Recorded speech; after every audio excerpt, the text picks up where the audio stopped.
Ever wondered how microphones work? Why not build one and see how it works at the most rudimentary level? In our transduction video, we showed you how simple a mic was by showing one we built from scratch. Now, we're going to take you through exactly how to build a mic just like ours that you'll be able to connect to any powered speaker, preamp, or interface to use. Here we have all the materials you'll need to build your microphone laid out.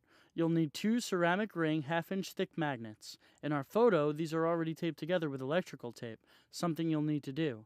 In addition, you'll need 1 1/4-inch by 2-inch zinc fender washer, 1 1/2-inch by 2.5-inch zinc fender washer, 1 1032 metal washer, 1 1032 hex nut, 1 1032 by 1 socket head cap screw, 30 feet of 32 gauge magnet wire wrapped around something tubular. We used a tube of chapstick, a plastic straw, and a 20-ounce plastic cup with a lid. You may also want to have a screwdriver and some kind of vice grip handy to help with the magnet assembly. In addition to building your microphone, you'll also want to test it. For this, you'll need a standard XLR cable, wire cutters, 2 pairs of alligator clips, and some kind of powered speaker, preamplifier, or audio interface to connect the mic to. So now that we have all our materials, let's start building the mic. The first thing we want to do is put our magnet together. Here you can see the 2 ceramic ring magnets taped together with electrical tape. Take the 1032 washer and place it onto the screw.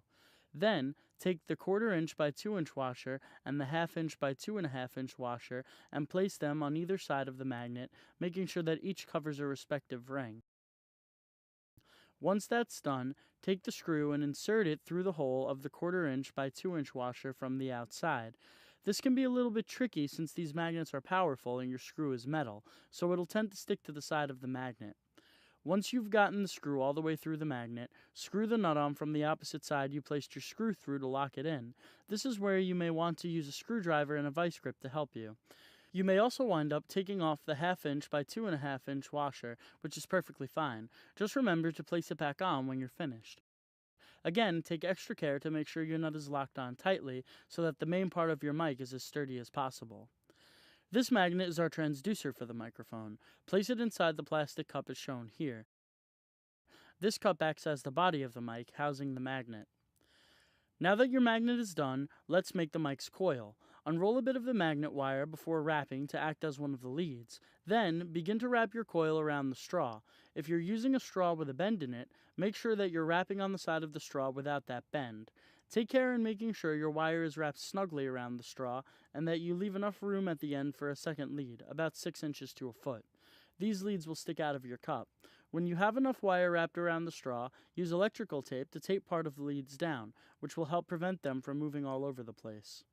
Use a key to scrape enamel off both leads, about 2 to 4 inches worth. If you have it, sandpaper also works really well for this.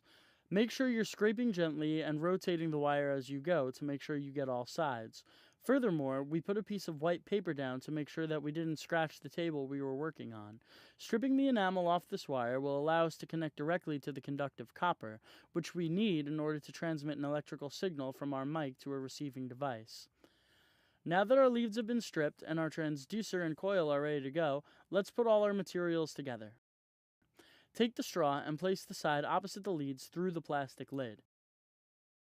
If there's a bend in the straw, make sure you place the lid past that.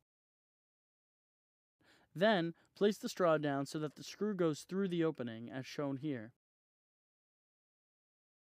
Pull the leads out of the side of the cup and snap on the lid. Congrats, you have now built a fully functional moving coil microphone. Now that our microphone is built, let's test it out.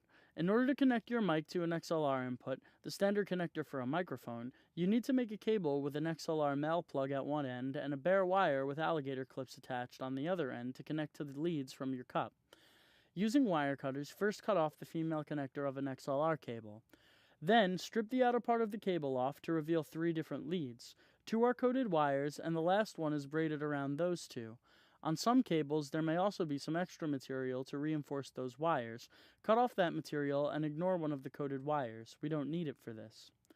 Finally, strip the colored lead and attach one alligator clip to the braided wire and another to a bare wire lead. Your cable should look like this. Time to fire up the mic. Take your modified cable and insert the male XLR plug into the input of whatever device you're using, in our case, a powered speaker. Then, as we mentioned before, connect the other end of your cable to your mic leads via alligator clips. Once that's done, turn up the volume on your device and you're ready to go. So as you can see, with just a few simple materials, you can build your own microphone, which you can use for special effects or just to impress your friends.